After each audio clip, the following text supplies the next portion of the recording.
Today's shooting comes as the Wisconsin Department of Justice's Office of School Safety presented its findings from a trip to Parkland, Florida to study the aftermath of the Marjorie Stoneman Douglas High School shooting. And last fall, OSS Director Trish Kilpin and Scott Johnson with the West Salem School District toured that high school to learn from that tragic day. Today, they spoke to staff and administrators over at Sparta High School about their findings. News 8 Now's Jeremy Wall has the breakdown from that meeting today. Jeremy. Emily, both Kilpin and Johnson discussed what they learned from the Parkland shooting, including how the tragedies like the shooting in Mount Horeb today and the one in Florida 6 years ago could be prevented.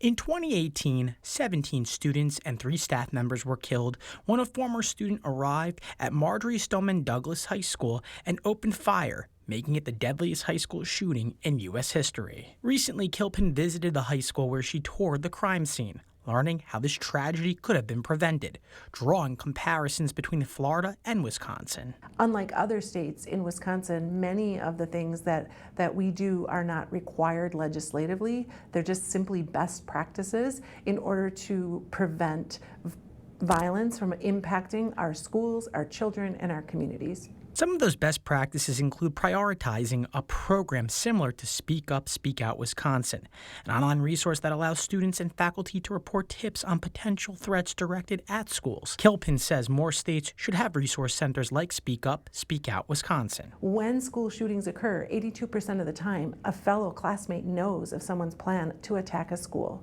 We need to make sure that there is a safe and responsive place for students and community members to report their concerns so that we can intervene effectively and prevent that tragedy. But this isn't the only vital step to help prevent school shootings. Johnson says offering resources to people that might need help can also mitigate these tragic events, stressing districts to develop a process to follow when they receive a threat. We work with our local law enforcement. If you have an SRO, the SRO is right there with you. You invite the law enforcement into the interview process, all the way through to the documentation and everything like that. Both Kilpin and Johnson add that it's important schools continue to have secure entrances, locked doors, and safety drills. Ken and Emily. Thank you. Thank you, Jeremy.